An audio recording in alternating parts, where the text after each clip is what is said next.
Hello everybody, it is Mariah, otherwise known as Blue Moonstone. Welcome back. There was no video last week for the holidays, so it is good to be back again this week. I hope you all had a nice holiday season with your families. I know I had a good Christmas, so I'm very blessed to have had that. But anyway, today we are back with another Mining Mysteries video. I am especially excited to tell you today that the stories I have prepared for you, I have written myself. So without further ado, let's get into Mining Mysteries. All of these stories are written by me.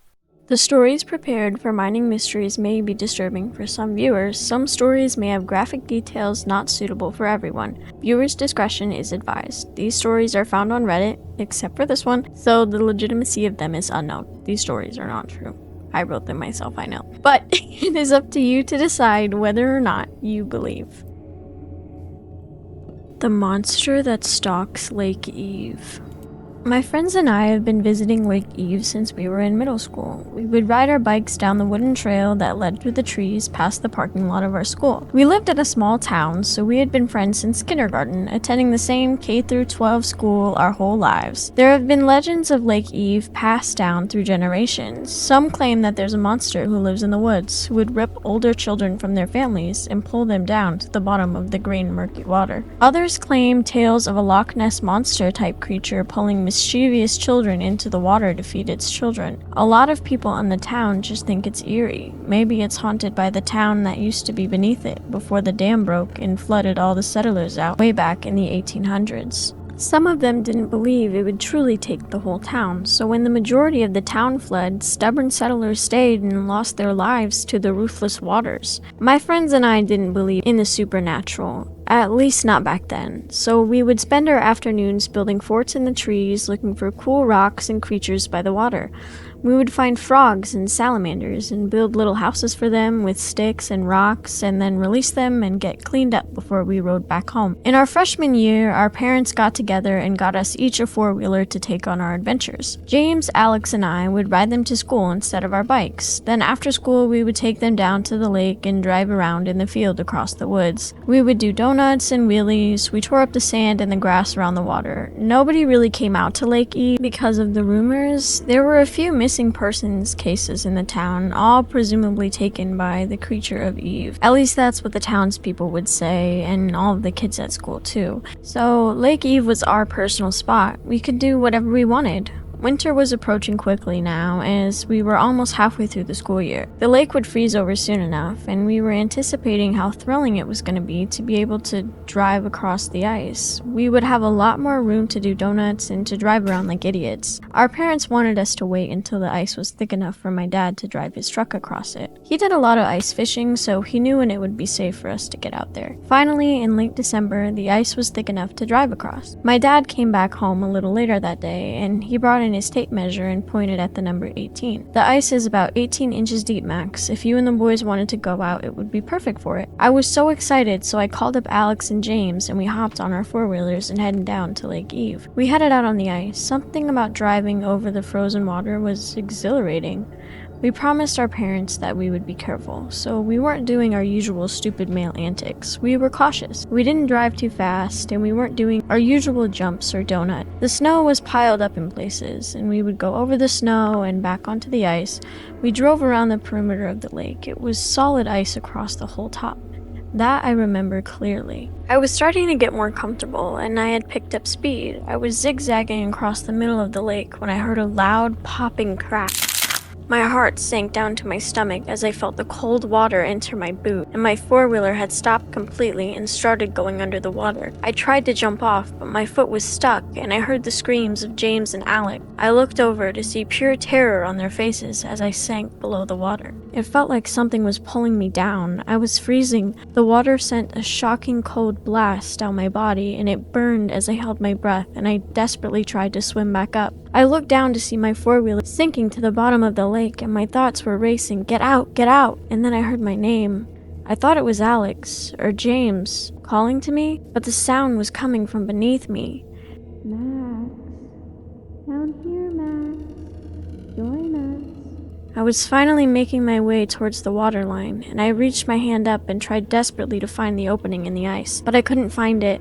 It all looked the same to me. There was no light seeping down, my body was stiffening due to the cold, and I was starting to feel warmer, which sent shivers down my spine. That couldn't be good. This was it for me, I thought. This can't be happening. How is this possible? I looked down, and that's when I saw it. Or should I say her?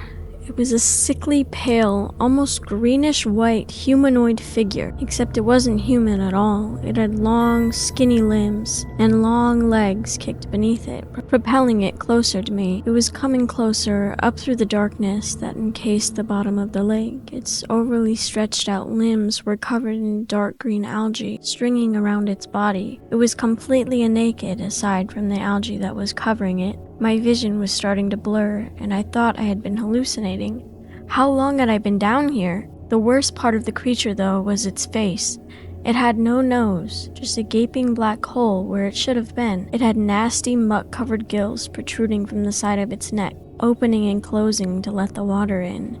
And it had a sickening smile, with dark lips wrapped around the elongated mouth that smiled at me with a set of insanely sharp teeth. Its eyes are burned into my memory for the rest of my life. They haunt my dreams and stare back at me every time I close my own. They were huge, comically large, and they were deep black, soulless. It reached its bony hand towards me. Covered in algae, I could now see that pieces of bone were sticking out of its almost scaly like flesh, and it opened its mouth. I saw it had 5 rows of those wickedly sharp teeth leading back towards its throat. It spoke in a way that looked painful. "Oh, Max, I've been waiting for you." It pushed its way towards me and smiled that gut-wrenching smile. I had sank back down at the sight of her. I couldn't believe my eyes. I was in shock. So I quickly swam back up and I banged on the ice. It was too thick. I couldn't break it. But out of the corner of my eye, I saw a hand reaching down into the water, and I heard the muffled cries of Alex. I swam towards his hand and I reached out for it. I heard a shrieking scream come from the woman under the water, and I looked down and she was right behind me.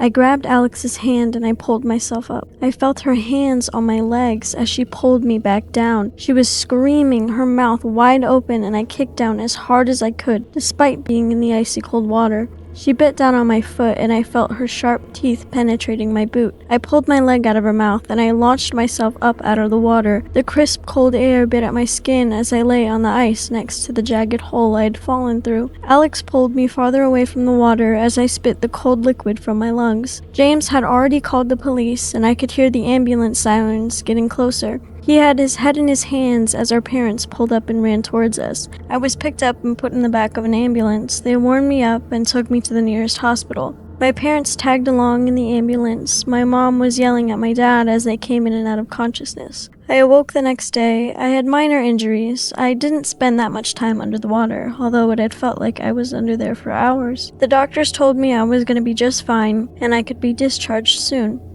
I didn't know if I should tell my parents about the woman I saw down there. I didn't know if I should tell anyone. They might lock me up or think that the cold water had ruined my brain. When I got to go home, my parents were no longer upset with each other, and my dad was just confused. They kept asking me what had happened, and when I explained that the ice had just pulled me under, they had looks of uncertainty on their faces. I think they thought I had caused it somehow. Maybe by jumping or acting recklessly? I didn't know, but we were all just grateful that I made it out alive. Alex and James came over to spend the night. It was a Friday, so we were planning to hang out at my house for the weekend. Their parents had sold the four-wheelers almost as soon as they heard about what happened. Obviously, I couldn't get back on mine, considering it now resided at the bottom of the lake. And I didn't think any of us wanted to get back on them anyway. I hooked up my Xbox when the boys got there, and they had this look on their faces that I couldn't describe. Almost petrified, but still curious. James spoke first. "Did you see what grabbed you?" I jerked back to look at him, almost astonished at his question. "You saw it?" I asked. Alex and James both shook their heads. "We saw everything. It reached up out of the ice and it pulled you under," Alex chimed in. "We watched its hand wrap around your leg." I sat there, in shock, as the visuals of whatever that was came back into my mind. I told them everything that happened, and we sat there, all in shock, We never went back to Lake Eve, and we contemplated all the stories that we heard. Maybe those missing people were at the bottom of the lake, and I was almost one of them. I still have nightmares, and I still think about how it knew my name, and I wonder how long it had been watching me, watching all of us. The scars it left on my ankle are a constant reminder of what could have happened to me. I know deep down it would have shredded me to pieces. My friend's body was found, but she's right in front of me. I want to start this off by saying I am horrified. My friend Carla has been living with me for a few years now. We decided to rent an apartment together since it would be cheaper than trying to live on our own. Carla is a very outdoorsy person. She loves nature, herbs, flowers, animals. She's basically the biggest hippie you could ever know, and I love her for it. We get along great because I too love all of those things, just on a much calmer level. Carla often takes long camping trips, sleeping in the woods for weeks with no socials or any contact, and I could never spend that much time outdoors. I love being outside, but I couldn't handle the sweat, bug bites, or the lack of social interaction. A couple of months ago, she took a particularly grueling camping trip in the mountains. She would be backpacking through the woods, carrying around her tent, food, water, and her supplies. And I was a little worried for her, but I knew if anyone can do it, it would be her. Carla set off on her trip, and we hugged and talked before she left, and I wished her well. I knew I wouldn't be hearing from her, since she would always turn her phone off when she got to the forest.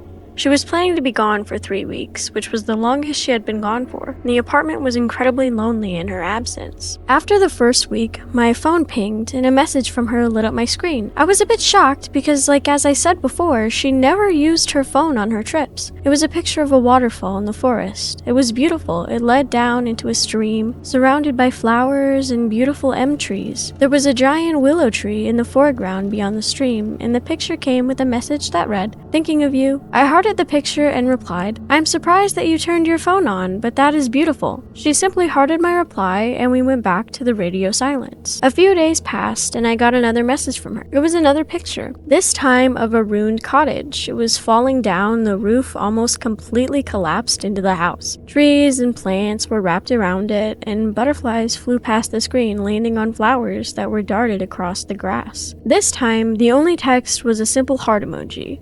I hearted the picture and sent back, "How is your trip going?" My message was seen, but she never replied. I didn't think too much of it. I figured her phone had probably died over a week out in the forest with no charger. I had wondered how its battery would have lasted this long. I was making myself some ramen noodles when I heard the front door unlock, and I jumped back, startled, as Carla walked into the room. She set down her things. She was covered in dirt, sweat, and she honestly looked like shit. "Holy shit, Kay, are you alright?" I said, truly concerned. She looked up at me, and her eyes felt lifeless. "Everything's good, Sasha. I just really need to shower." I thought it was strange. She wasn't supposed to be home for days, and she never called me by my full name. She's been calling me Sash since we first met. Carla took her things to her room and spent a few hours in the bathroom. She came out in fresh clothes and she looked a lot better, but she had fresh scratches across her arms, scabs on her face, and her eyes looked haunted, like she had seen something that had scarred her. "Is everything okay? You don't seem alright," I pried. "I'm fine, Sasha. It's just been a shitty week, okay?" She said it in such a harsh tone, a tone that I'd never known that she had, so I backed off. I went to bed early that night, and I hoped tomorrow she'd be ready to talk about what happened. Carla didn't sleep that night, though. I heard rustling around in the kitchen all night, since my bedroom had been a wall behind it. I thought it was weird, but I fell back to sleep. The next morning, I was watching TV on the couch when Carla stepped out of her room.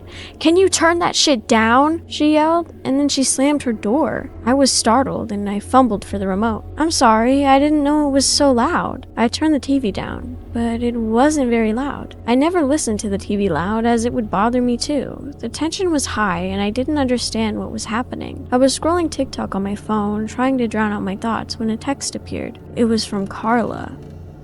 Another picture, this time of a cave opening. Flowers and vines coated the stone, and a little bird was perched on a small plant in the view of the camera. The message read, "My trip has been going really well. Tomorrow I'm going to be hiking up the mountain." I was so confused, and my heart started to beat a little faster. I didn't reply. I didn't understand what kind of mind game she was playing, but I was getting pissed. She came out of her room and sat down at the kitchen counter. She was reading a book. I had never seen it before, and it was in a language I couldn't make out.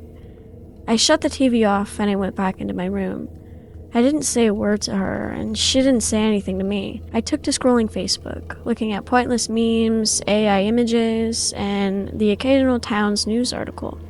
I'd been scrolling for a few minutes when an article appeared with the cover image of Carla. It was a picture I had taken of her, and the caption of the article read, "Body of mutilated hiker identified." I was astounded. My heart raced and my hands became clammy. The article was real. It was posted that day from our local police station. It had hundreds of comments mourning the loss of my very alive friend. I kept reading. The body discovered on June 3rd has been identified as Carla Ray Rhodes, a 23-year-old resident of Elmwood. The cause of death has been determined to have been an animal attack. It is believed that Carla had been mauled by a mountain lion late in the night. Family has been informed and funeral services will be announced as soon as possible. I dropped my phone. June 3rd was only 3 days after she had left. She had sent me the first text message a week into her trip, on the 7th day of June. I read through our text, the dates, the times, my heart raced and my thoughts consumed my mind. How is this possible? Who's in my apartment? Who's been texting me? What the hell happened to Carla? I'm devastated, I'm horrified, and I immediately texted her mom, who confirmed the article and apologized for not calling me sooner. As I sit here writing this, whatever is pretending to be my dead friend is sitting in my kitchen, eating our food, reading a book in a language I've never seen, with intentions I can't begin to understand, and my phone buzzed. This time, it was another photo from Carla. It was a selfie of her, in the woods, a big smile across her face. No scars, no scabs. She looked perfectly fine. And the text message read, "Do you miss me?" The beast in the house of bones. It's been 10 years.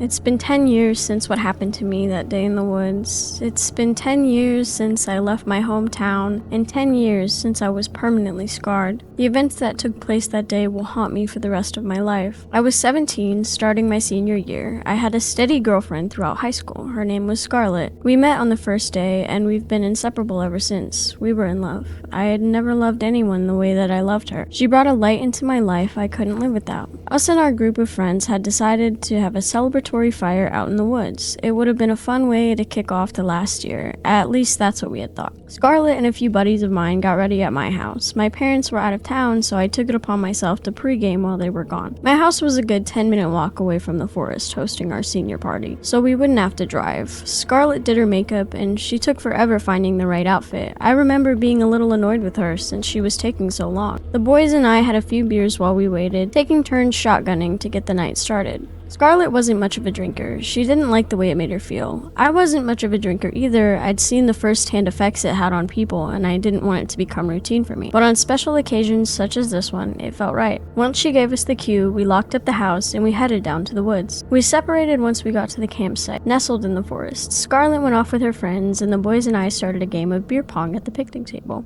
I played a few rounds and talked to some buddies, reminiscing on old times. "So Jasper, you and Scarlett must really be getting serious," one of my friends had remarked. I looked around, scanning to see if she would have been in earshot. She wasn't anywhere nearby, so I reached into my pocket and pulled out the little black box that held the ring I'd been hiding from her. I showed it to my friends, and they all congratulated me, wished me luck, and sent their best wishes. It felt good to finally tell someone about what I had planned. I placed it back into my pocket, and we continued on our conversation. I'd been planning to propose to her for some time now, and I thought tonight would have been the perfect night. It was late July, the air was warm, and the sun was just starting to set. It was still bright enough out to see, but just dark enough to cascade a beautiful orange glow through the trees. I said my goodbyes to my buddies as they were going to head out. Scarlett was sitting at the picnic table now, chatting with one of her friends. I sat down next to her and I listened as they finished up their conversation. Her friend headed out with one of my buddies. They had been seeing each other for some time now, and Scarlett and I were finally left alone. We cleaned up around the table, throwing all the trash into bags we'd brought with us. "Do you want to take a walk with me?" I asked her, hoping that she wasn't too tired. "Yeah, of course." She smiled. She loved the woods. She could walk through them for days if you'd let her. We took a stroll down the trail, walking for a few minutes. There was a clearing up ahead we visited a lot in our younger years. We would come out here to make out. But tonight, I had bigger plans.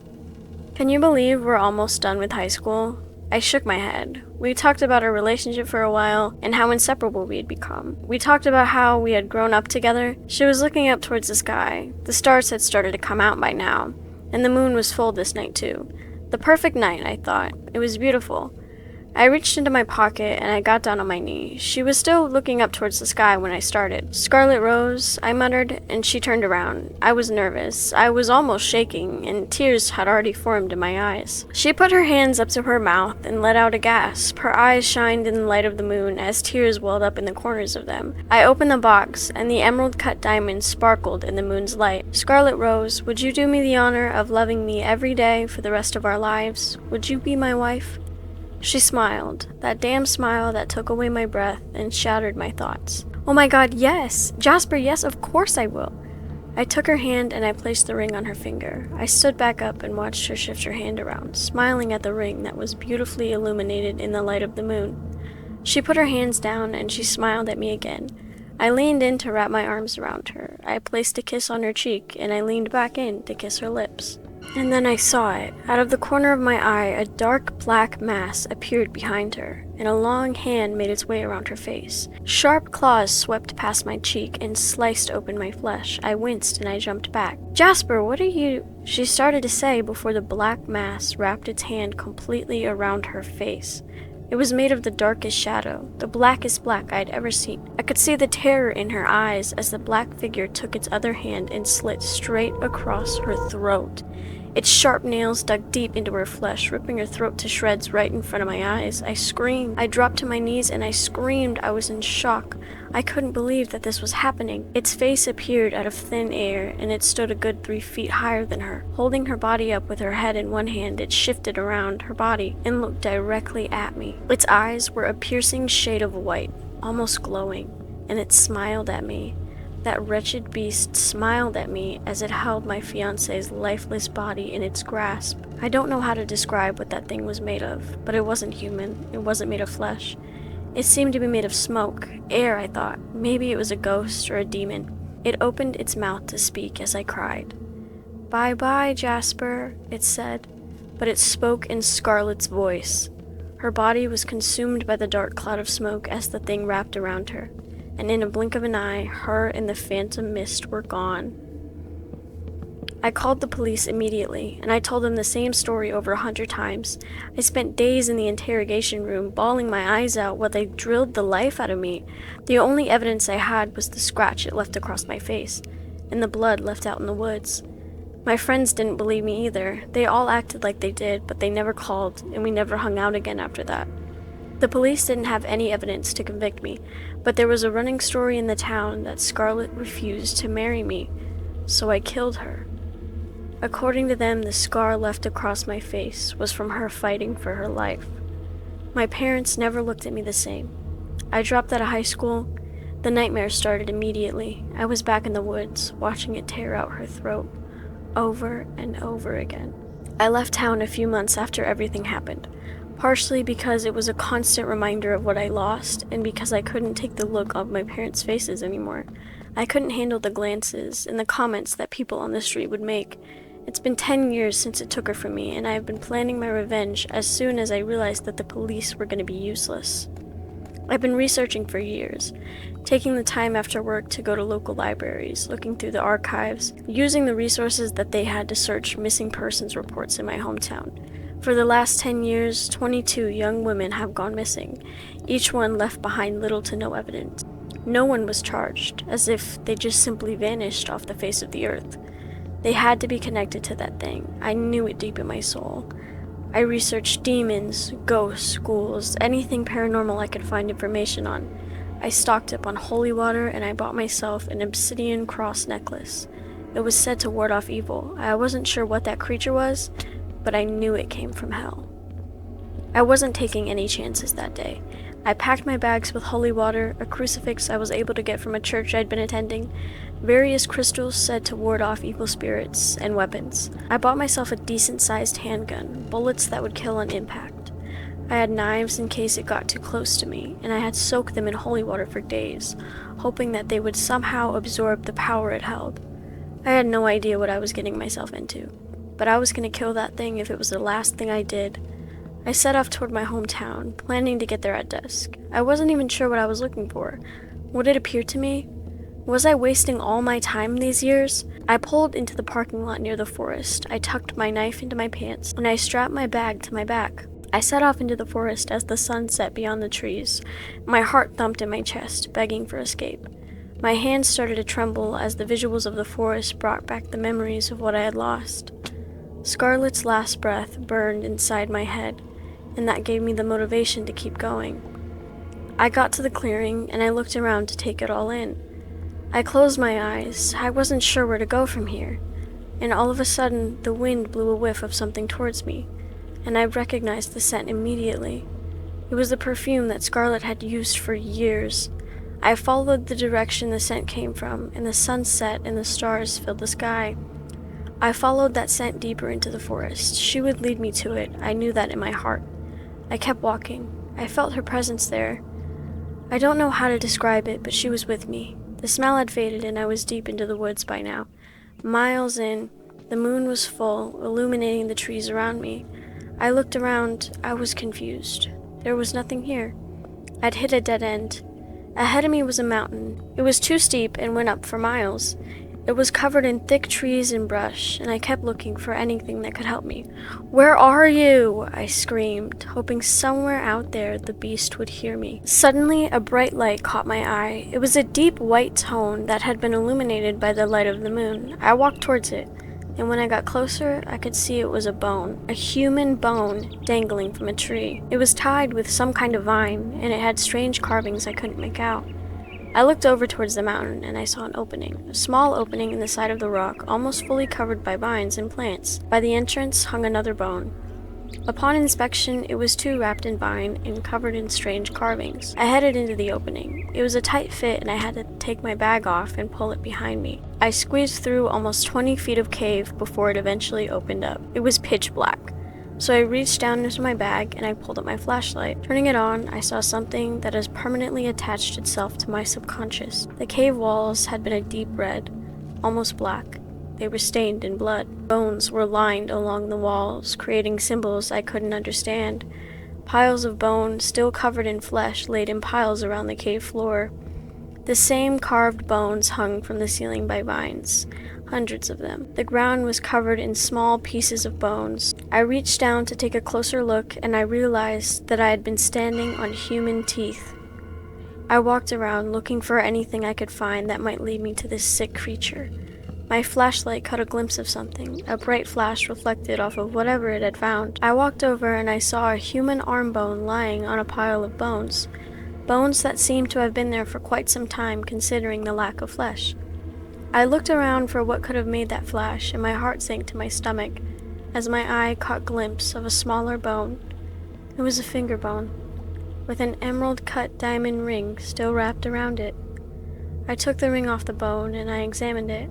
On the inside of the ring, the initials S+J met my eye, and tears formed as I kissed the ring I'd just removed from my fiancé's dead hand. I let myself feel that pain, and I cried as I put the ring in my pocket. "Where the hell are you?" I screamed. I heard footsteps leading into the cave, rustling as if someone was entering. I grabbed my handgun, and I opened the cap of my holy water. The footsteps got closer, and I readied myself, but suddenly my nose was filled with the smell of Scarlett's perfume, and the figure stepped into the cave. I shined my light towards the beast, and to my surprise, it wasn't a beast at all. It was Scarlett. I was aiming my gun at her, and I held the holy water back in my other arm, ready to douse her with it. Jasper, you came back for me." Tears filled her eyes, and she wore the same outfit she had all those years ago. She stepped closer to me. "Oh, Jasper, I've been waiting for you to come save me." I put the gun down, and I stared at her in shock. Could she have survived? She was right here all along? Scarlett? I mumbled as she stepped closer to me. "Oh, Jasper, I knew you would come back for me. It's been so horrible here." I stepped closer to her, looking her up and down. I couldn't believe it. I shouldn't believe it. I watched the light leave her eyes, and I watched her take her last breath. I had her ring in my pocket, for God's sake. "Scarlett, I've missed you," I said. I stepped closer to her. This was a trap. It had lured me to its cave, and I had to outsmart it. I reached my arm out to hug her, and the beast inside of her body came closer to me. I'd put the gun down on the ground, and as the creature leaned in to hold me, I saw the glowing light behind its eyes. I quickly grabbed the knife from my pocket, and I grabbed the throat of my alleged fiancé. I took the knife, and I swiftly stabbed the being in its chest. The beast screamed in a voice I had never heard come out of it before. Before my eyes, my fiancé turned back into the wicked, shadowy beast I had met all those years ago. Its hand gripped its chest as a deep black liquid spilled onto the ground, coating the teeth we stood on in a funky, putrid muck. I could see the fear in its cold, piercing eyes, and I smiled as it fell to the ground, screaming in agony. The puncture wound spread across its chest, ripping it in two, and as it spread, the dark being caught fire. It faded into the ground as quickly as it had appeared that day and ruined my life. I grabbed my gun and my bag, and I left the cavern. I made the trek back to my car. I hopped in and I drove back home. I felt Scarlett's presence the entire way out. I felt her in my passenger seat, and a part of me almost felt the touch of her hand in mine on the drive home. When I got home, I attached her engagement ring to my necklace, and I haven't taken it off since. There hasn't been any missing person reports since I killed that wretched beast, and I can finally move on with my life knowing it isn't out there ruining other people's lives. Alright everybody, that is going to be it from me today. I really hope you guys enjoyed these stories. As I said before, each of these stories was written by me, so definitely let me know if you enjoyed them, and I will keep writing stories for you. If you want to see these stories and read them for yourself, you can find them on my Reddit, which I will link in the description. And yeah, I can't wait to see you guys next Monday. I hope you all had a great day today, and I will see you in the next video. Goodbye!